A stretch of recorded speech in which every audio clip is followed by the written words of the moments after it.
Hey, good morning. Yes, it is. It is Wednesday, February 26th. So, what are we going to be talking about today? Well, most of you know I've kind of gone through a life changing event to an extent. Still me, right? A little off, but still me. And one of the things that really came out of all of this is your stuff. I'm telling you, your stuff.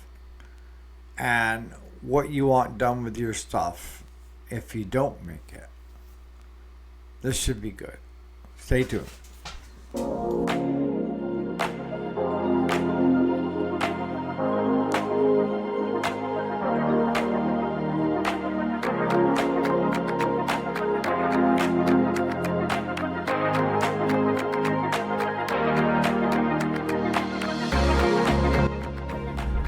Alrighty, welcome back to the channel. My name is Eric. If you didn't already know it, yes, this is the weekday, Monday through Friday. Today is Wednesday the 26th. So what are we jabbering about today? Jabbering about your stuff, my stuff that we think is valuable, that we don't want to get rid of. But when something happens, and your kids are left to deal with your stuff, my stuff, it becomes a totally different scenario, right? They don't see the value that you and I saw, right? So I'm not, don't get me wrong, I think financial planning is a good thing, but I've always kind of rode from the seat of my ass kind of guy. I believe that if you put in your time, good things will happen. And you can't equate success with just strictly money. I think that's kind of the misnomer is people thinking they're successful if they have money. And I'm sorry, you're not successful just because you have money. Let me see your friends. Let me talk to your family members. Yeah. So, if you equate success with money, you end up working your way to what you deem as the top, and you have money, but you still feel lacking. Good reason for it. Because most people enjoy being around other people. We are a social creature. So, if we only think about money, when we get to the top, we're not happy. And a lot of times when I see that, I deem that person unsuccessful because they've got screwed up kids. They've got broken marriages in the wings. And for older guys, they got these young chicks that hang off their arms that the only reason they're there is for the money. I want to around me with people that truly care about me and have what I call a vested interest. My vested interest is I'm a dad. Dad first and foremost. I'm a grandpa. Papa is what I go by with all my grandkids. I'm the older brother to my siblings, all but my older brother. That is my older brother. See, we had an issue of where we hadn't talked in so many years. It seemed like it never worked. And we both got on our high horse of believing each to their own that they're right. And I'm not saying that some relationships you do need to cut and move on, right? But we rekindled the relationship. And you hear me talk about when it comes time when someone has wronged you, you need to apologize and move on. And I don't mean you need to go apologize to them, because good chances are they don't even know they wronged you, right? Or they're egotistical, narcissistic, what have you. When I tell you you need to apologize, I'm saying you need to apologize for you inside and move on. See, I see so many people get stuck in that part of where it's all they do is just consumes them, right? The hatred, the betrayal. You know, you can die on that one rock with the flag if you choose to. Or you could just simply apologize for the other person's actions within and move on. The biggest way to get back at somebody that has wronged you is to excel. To have them see that you're happy. That's the best. But today's video is not about the best. Today's video is about what do we do with all your crap? I know. I am probably borderline hoarder. At least that's the way I feel. And the way things look. I hate throwing out a perfectly good cardboard box because I think it could be used to mail something that somebody bought off from eBay. So I got stacks of cardboard boxes, even though I have more mailing boxes for USPS than most of our post offices do. I buy them online. I don't buy them. I get them online directly from USPS. So I've got tons of boxes. And I've got a 16-foot enclosed trailer that's almost to the roof with USPS shipping material. Because it's primarily how we ship for eBay. Whether it's priority, first class, that's the way we ship. And I spent thousands, hundreds of thousands of dollars with USPS over the years.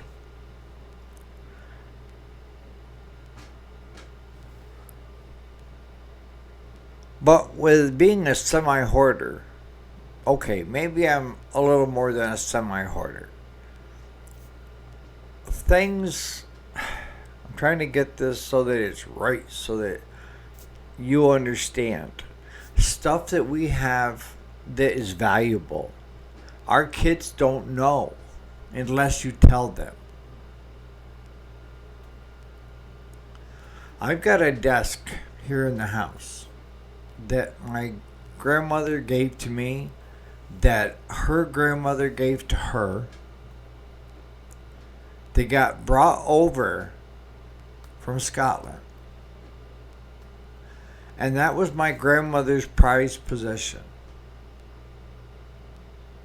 And my father was always on the move and then passed away early in life, in his 30s. So she didn't hand it down to him.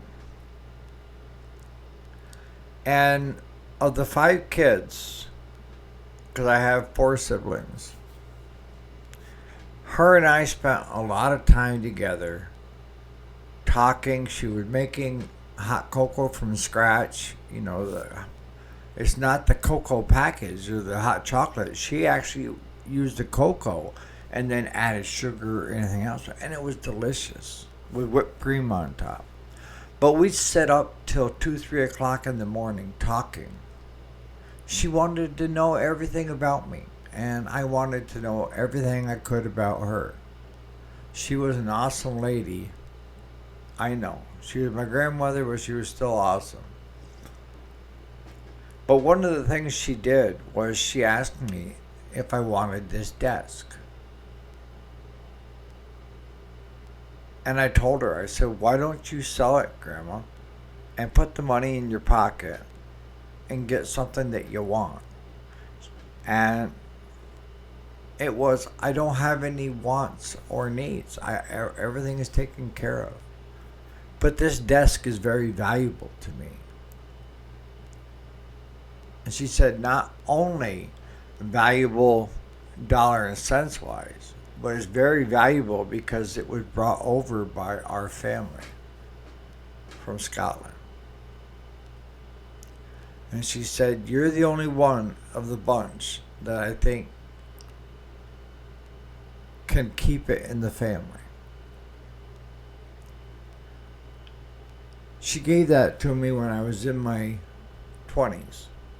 I'm 62 now, and I still have that desk.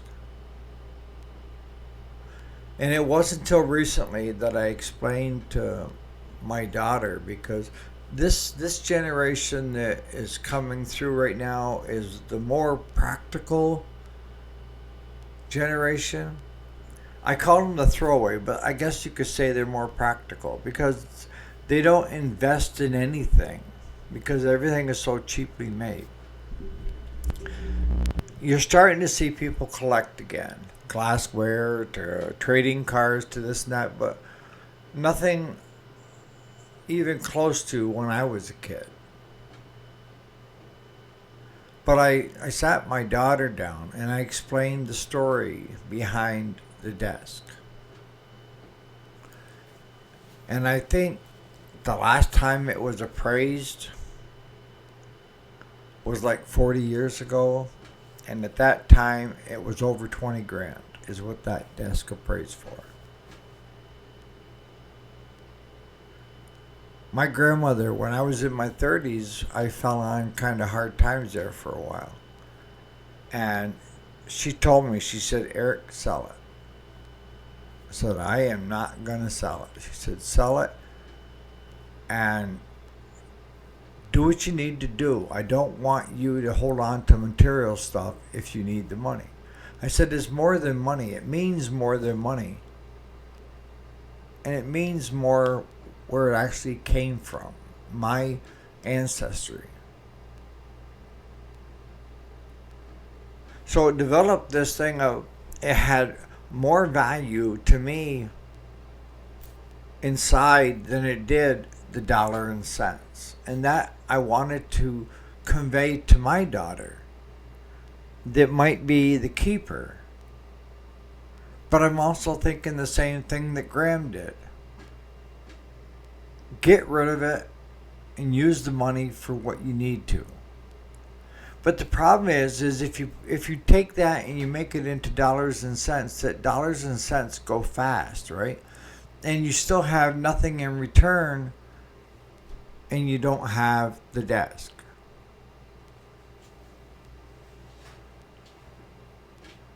You see where I'm going with this video?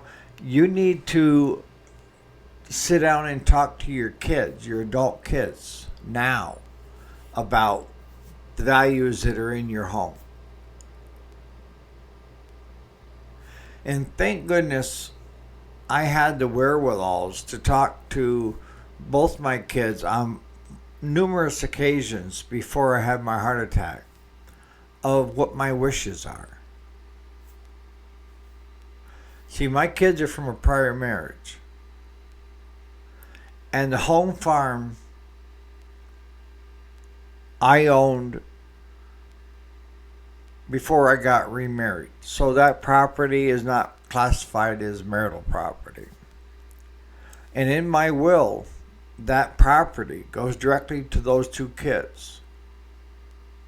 That's the home farm, to do as they wish. And I'm trying to decide how to even better define that, because I know with my first wife, great person. We get along great. Care about her greatly. But her mom, my second mom, gave their home farm to the 4 girls. Her and her 3 sisters. And it's been trying at the least, to say, between the 4 girls, trying to make up their mind to do anything. Right? So, I don't know, in a way, I guess, because she didn't want to see the home farm sold, so all 4 girls have to agree to sell in order for it to sell. And bless their hearts, they're just like sisters to me. They are sisters to me. I've never seen all four on the same page at one time. So I'm second guessing myself on giving the home farm to the kids because I don't want the two of them squabbling over that property.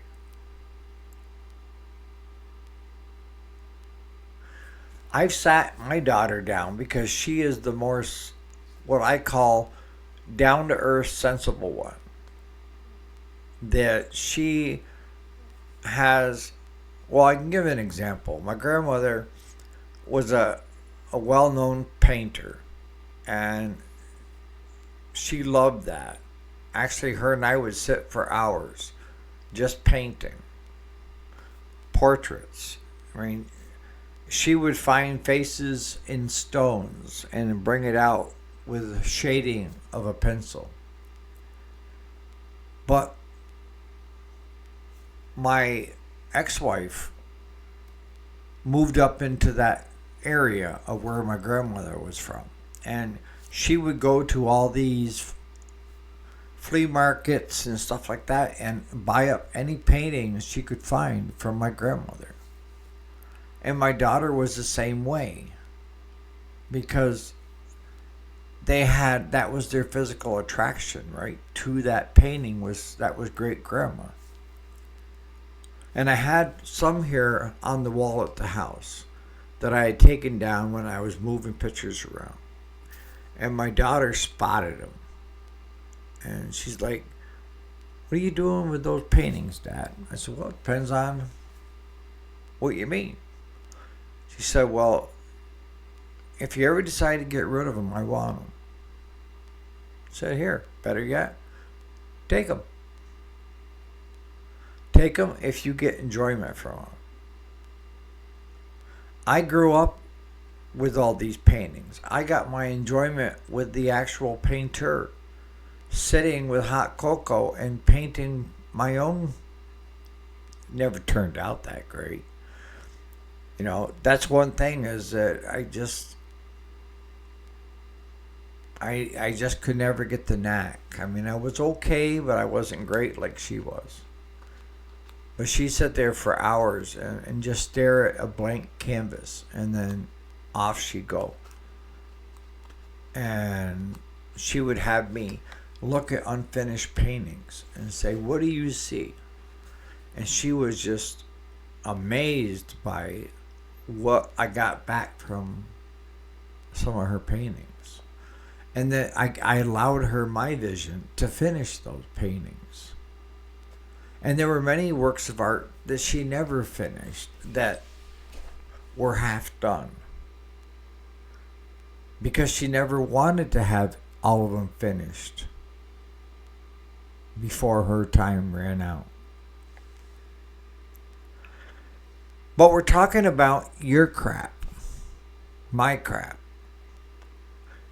You need to find out if you have family heirlooms.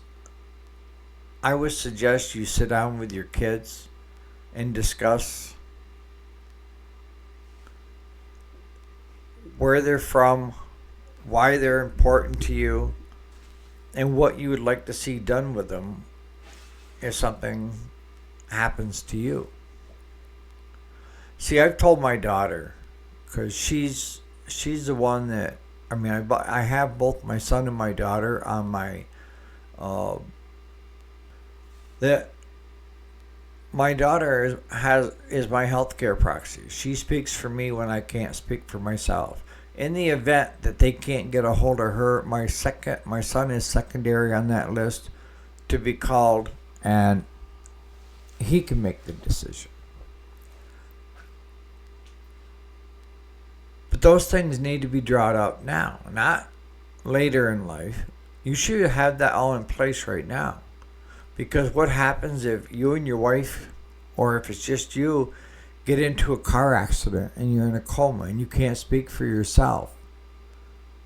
Who do you want to speak for you? Who is going to have your back?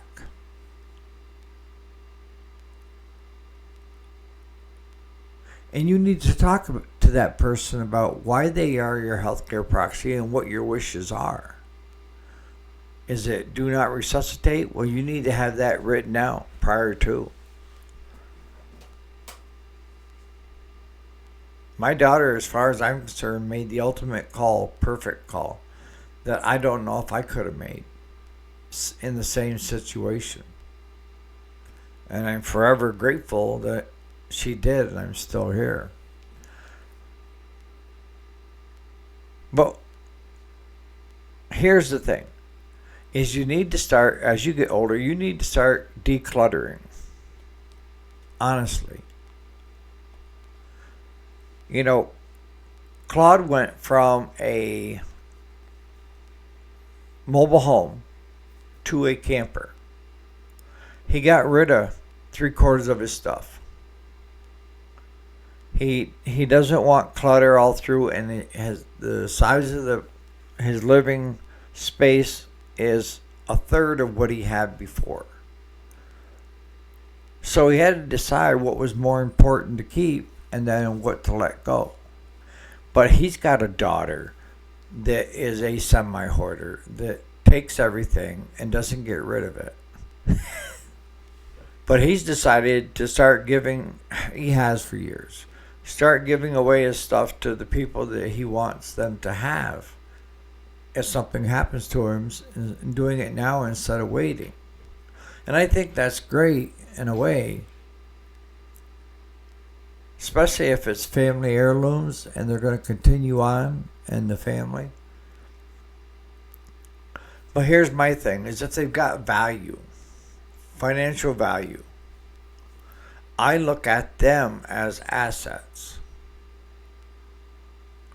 And something that you may have a great 401k, but I've got a number of different things that are worth as much, if not more, in just liquidable assets. You know, I even got property up there. I'm trying to close on one right now that I don't need. That, as Claude says, you know, you have all this crap. Why don't you sell some of this crap that's just collecting dust and do the things that you want to do now? Buy yourself a new boat. Go fishing more often. Enjoy yourself. And I always put that off to another day, you know. I'll do it later in life. I almost didn't have a later in life. I've been given a second chance. I think you, Amos, was given a second chance. And a third, and a fourth. But I think you older guys, when I say older, in their 50s or older, it will ring true. I think even some 40-year-olds. I was in my 30s. I was well above my time as far as wealth and knowledge, and I knew what I wanted and where I was going.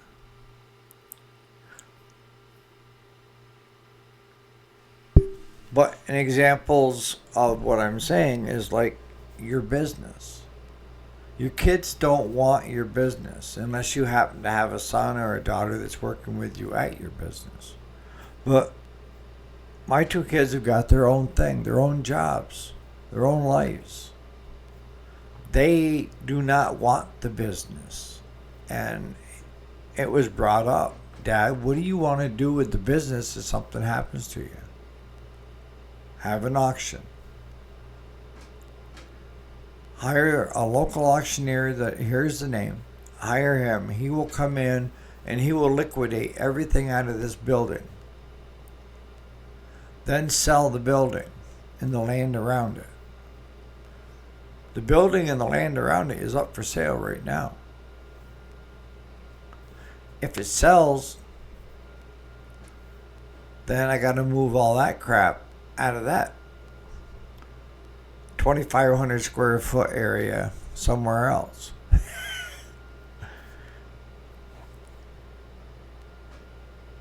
But you need to talk to your kids now or the people involved to see what's really important that you have for possessions. And I'll tell you, some of the possessions that I've got that are I would never get rid of have very little value financially, but they have a lot of sentimental value.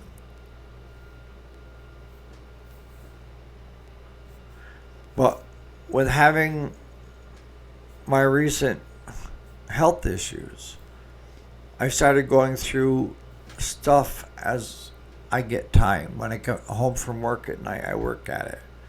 And I've got clothes that I wore 30 years ago that I still am wearing today, or they're in my closet and haven't been worn in 20, 30 years. I've got stuff that were my dad's clothes still in my closet.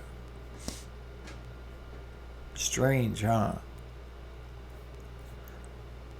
I finally went through the dresser drawers that we never use because we use the love seat and fold and stack all the clothes on it because the drawers were right full and no room in them. So I went to tackle that to see what was in the drawers that I haven't been in years. And the mice droppings were everywhere, and there was nests everywhere in those dresser drawers. So all of that got thrown away as grease rags and stuff for the shop that were in all those drawers. They're cleaned, emptied, and there's a certain type of soap that we put in there that keeps the mice and everything out now. But even just downsizing your clothes. I mean, how many pairs of pants do you need that are stained that you don't want to get rid of? I always told my wife when she'd see me with a pair of jeans that were pretty much wore out that you need to throw those out. I can't have you going out in public looking like that. I said, look, this is the new in. I could sell these on eBay for 10 times what I paid for them because these kids nowadays want this look like they're working.